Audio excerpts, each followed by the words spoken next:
Pregnancy के दूसरे या तीसरे तिमाही में पैरों में आने वाले सूजन या फिर पैरों में दर्द, एड़ियों का फटना, ऐसे ही कुछ बदलाव जो कि आपके पैरों में होते हैं और ये काफ़ी हद तक इशारा देते हैं कि आप इससे पता कर सकें कि घर में बेटा है या फिर बेटी। हेलो दोस्तों, वेलकम और welcome back to my channel, जहां हम बात करते हैं मेकअप, ब्यूटी, ट्रेंडिंग, फैशन और मम्मी टॉक की। आज की वीडियो एक बार फिर से प्रेगनेंसी वीडियो है। आज की वीडियो में हम बात करेंगे एक खास बदलाव की जो कि आपके पैरों में होते हैं। देखिए, जैसे ही इंसान प्रेग्नेंट होता है, जैसे कोई औरत कंसीव करती है ना, उसके शरीर के हर एक अंग में कुछ ना कुछ बदलाव आना शुरू हो जाता है। उनमें से एक खास अंग होता है आपके पैर। पैरों में बहुत सारे बदलाव मिलते हैं और ये जो सिम्टम्स होते हैं, ये जो बदलाव होते हैं, ये प्रेगनेंसी से रिलेटेड तो होते ही हैं, साथ में ये बताते हैं कि घर में बेटा है या बेटी। देखो, एक बात मैं बता देती हूँ, मैं या मेरा चैनल लिंग परीक्षण को बिल्कुल बढ़ावा नहीं देते हैं, और अगर आप ऐसा करते या करवाते हैं तो आपको, आपके हॉस्पिटल को और डॉक्टर को सज़ा हो सकती है। लेकिन देखिए, हम बात करेंगे एक समस्याओं की। पैरों में जो दिक्कतें आती हैं, जो सिम्टम्स आते हैं, वो किस हद तक समस्या है। अगर इसमें इस टाइप की समस्या आपके साथ हो रही है तो आप उसको रिलीज़ कैसे कर सकते हैं, ऐसी बहुत सारी चीज़ों की। तो बिना किसी देरी के वीडियो शुरू करते हैं। सबसे पहला बदलाव जो कि आपकी प्रेगनेंसी के दौरान आपके पैरों में आता है, वो होता है सूजन। जी हाँ, अगर आपके साथ ऐसा हो रहा है, नॉर्मली देखिए स्वेलिंग आती भी है, नहीं भी आती है, कोई ज़रूरी नहीं है कि सूजन आए ही। बहुत लोगों को बहुत ज़्यादा होती है, बहुत ज़्यादा लोगों को कम होती है, कुछ लोगों को शुरू से ही स्वेलिंग होने लगती है, कुछ लोगों को लेट होती है। तो प्रेगनेंसी के दौरान जब सूजन होता है, इसका सिंपल सा फंडा होता है। देखिए, अगर आपके जो ब्लड सर्कुलेशन है वो प्रॉपर नहीं हो रहा है, या फिर आपके बच्चे का जैसे जैसे ग्रोथ बढ़ रहा है, बेबी का अगर दबाव आपकी नसों पे है तो स्वेलिंग हो जाती है। या फिर आपके पैरों को देखिए, आपका वेट बढ़ रहा है, तो वेट को, आपके शरीर का वेट, आपके बच्चे का वेट को किसको कैरी करना पड़ता है, आपके पैरों को।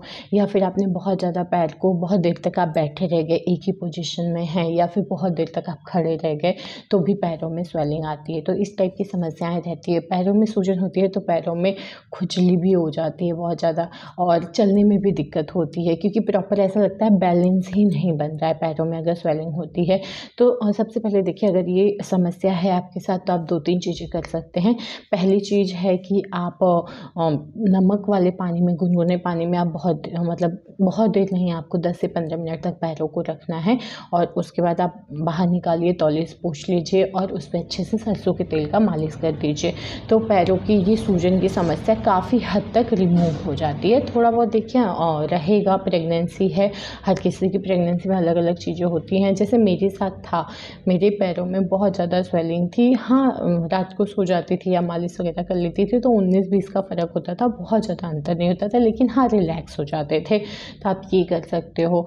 दूसरी बात है कि आप जिस चेयर पे, अगर आपका बैठने की जॉब है, जैसे ऑफिस में है या कहीं भी बैठने की जॉब वाली, अगर आप जॉब वाली वुमेन हैं, तो बहुत देर तक सेम पोजीशन में मत रहिए, बहुत देर तक खड़े ना रहिए, बहुत देर तक बैठे ना रहिए। बैठना भी अगर चेयर पे, तो चेयर के नीचे आप छोटा सा स्टूल रखिए, उसके ऊपर अपने पैर को रखिए। तो इस टाइप की चीज़ें अगर करते हैं तो आपको उतना ज़्यादा समस्या नहीं होगी स्वेलिंग की। और स्वेलिंग अगर है भी तो जो पैरों में दर्द होता है उसमें थोड़ा सा आपको कमी हो जाएगी, थोड़ा आराम मिल जाएगा। अब बात करते हैं स्वेलिंग से रिलेटेड क्या तथ्य। देखिए, ये 100% सटीक तरीका नहीं होता है।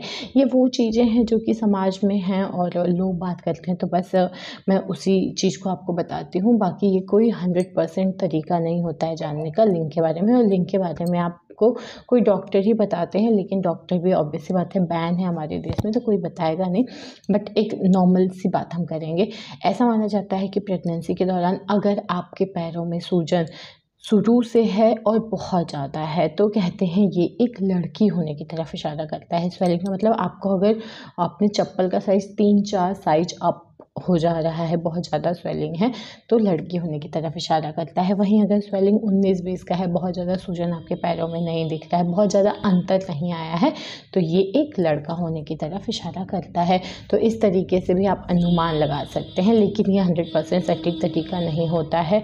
और मैं बार बार वही कहती हूँ कि मैं इस चीज़ को बढ़ावा नहीं देती हूँ। लड़का और लड़की दोनों ही भगवान का दिया हुआ गिफ्ट होते हैं और दोनों ही बहुत खूबसूरत होते हैं, तो आपको भी इसमें भेद नहीं करना चाहिए। मेरे पास खुद एक प्यारी सी बच्ची है और मैं बहुत खुश हूँ, मैं बहुत थैंकफुल हूँ गॉड का कि भगवान ने मुझे इतना प्यारा सा बच्चा दिया है। अब हम बात करते हैं दूसरे चेंज की, वो होता है पैरों में दर्द।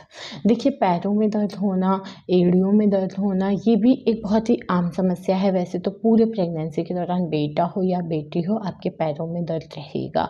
पूरे प्रेगनेंसी के दौरान, मतलब फर्स्ट तिमाही, सेकंड तिमाही की बात मैं नहीं कर रही, मैं तीसरे तिमाही की बात कर रही हूँ। दूसरे तिमाही से ही आपको शुरुआत हो रही है। अभी हम बात करते हैं डिटेल में। तो देखिए, प्रेगनेंसी के दौरान पैरों में दर्द इसलिए होता है क्योंकि आपके शरीर का वेट जो है, या फिर आपके बच्चे का जो ग्रोथ हो रहा है, आप प्रेगनेंसी के दौरान 16 से 17 किलो का वेट गेन करते हैं, तो वो वेट का जो लोड है वो आपके पैरों पे ही है।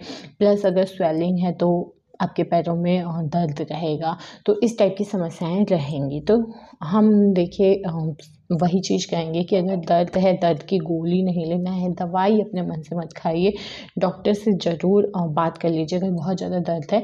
और इसमें सबसे बढ़िया तरीका होता है गुनगुने तेल से आप मालिश करवा लीजिए। घर में कोई है तो करवा लीजिए, अवेलेबल नहीं तो आप खुद कर सकते हैं, हस्बैंड से आप हेल्प ले सकते हैं। जो भी आपको मिले, जो भी आपको कर सकता है जो मालिश, तो आप पैरों में मालिश कराइए। सरसों के तेल की मालिश सबसे बढ़िया होती है दर्दों के लिए। और पैर को थोड़ा सा तकिए के ऊपर रख के, जैसे एक सिंगल तकिया पैरों के पास रख लिया, उसके ऊपर रख के अगर आप सोती हैं तो भी आपको काफ़ी रिलैक्स मिलेगा। और ये अच्छा भी है, मतलब ये ऐसा नहीं है कि आपकी प्रेगनेंसी के दौरान नुकसान करे, नहीं। अगर तकिया लगा के आप पैरों के पास होती हैं तो ये काफ़ी रिलैक्स करेगा आपको। तो इस तरीके से दर्द से आप निजात पा सकते हैं। अब हम बात करते हैं इससे रिलेटेड कि बेटा या बेटी। तो देखिए, ऐसा माना जाता है कि अगर आपके पैरों में दर्द जो है वो शुरू से है, मतलब स्टार्टिंग से आपके पैरों में दर्द की समस्या बनी हुई है, तो कहते हैं ये एक लड़का होने की तरफ इशारा करता है। वहीं अगर आपके पैरों में दर्द की समस्या दूसरे तिमाही के एंड से, या दूसरे तिमाही में जब आपका बेबी का वेट बढ़ रहा है और तीसरे तिमाही में इस टाइप से बढ़ रहा है, तो कहते हैं ये एक लड़की होने की तरफ इशारा करता है। तो इस तरीके से आप प्लीज़ मुझे कॉमेंट करके बताइए कि आपके पैर में ये बदलाव है। हम बात करते हैं तीसरे बहुत ही खास बदलाव की, वो होती है आपके एड़ियों में बदलाव आता है। देखिए, प्रेगनेंसी के दौरान आपके शरीर में अलग अलग बदलाव होता ही है, चेहरे में, हाथ में, पैर में। तो ऐसा माना जाता है ना कि प्रेगनेंसी के दौरान अगर बेटा होता है आपके घर में, तो आपकी एड़ियाँ, हाथ पैर सुंदर हो जाते हैं और चेहरा आपका काफ़ी ख़राब हो जाता है, जैसे पिंपल, दाग, धब्बे, झाइयाँ आ जाती है, लेकिन हाथ पैर आपके सुंदर हो जाते हैं। वहीं लड़की के टाइम पे आपका चेहरा भी बहुत अच्छे से ग्लो करता है। तो अगर आपके पैरों में ये चेंज आया है कि आपकी एड़ियाँ काफ़ी स्मूथ हो गई हैं, सॉफ्ट हो गई हैं, गुलाबी हो गई हैं, सुंदर हो गई हैं और फटने की समस्या नहीं है, तो कहते हैं ये एक लड़का होने की तरफ इशारा करता है। वहीं अगर आपकी एड़ियाँ फटना शुरू हो गई हैं, एड़ियों में आपको क्रैक्स दिख रहे हैं, या आपके पैरों में थोड़े चेंजेस आपको दिखे हैं नेगेटिव वे में, पॉजिटिव वे में नहीं, तो वो कहते हैं एक लड़की होने की तरफ इशारा करता है। तो इस तरीके से भी आप पता कर सकते हैं कि घर में बेटा है या बेटी। और ये वो बदलाव हैं जो आपको अपनी बॉडी में दिखेंगे। एड़ियाँ फटने की समस्या है तो आप मॉइस्चराइज़र लगाइए। देखिए, मैं कहूँगी ना, दवाइयाँ का कम से कम यूज़ करिएगा। आप ये नहीं क्रैक क्रीम लगा लें, नहीं, कोशिश करिए नेचुरल मॉइस्चराइज़र वगैरह लगाइए। देखिए, प्रेगनेंसी के दौरान जितने भी बदलाव आते हैं ना, वो डिलीवरी के बाद अपने आप ही गायब हो जाते हैं। तो आपको बहुत ज़्यादा फिक्र करने की ज़रूरत नहीं है। आपने मतलब फटफट क्या करना है, घर की चीज़ों का इस्तेमाल करिए। जो आप खा सकती हैं वो आप बॉडी पे लगा सकती हैं। ये सिंपल फंडा है प्रेगनेंसी के दौरान।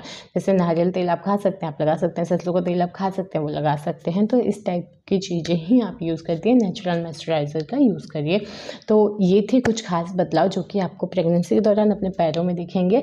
और मुझे कमेंट करके बताइए कि कौन कौन से बदलाव आपको अपनी प्रेगनेंसी में दिख रहा है। उम्मीद करती हूँ वीडियो अच्छी लगी हो, वीडियो इन्फॉर्मेटिव लगी हो, वीडियो अच्छी लगी हो तो लाइक, शेयर, कमेंट करिए। ऐसे ही बहुत सारी वीडियोज़ के लिए मेरे चैनल पे विजिट करिए।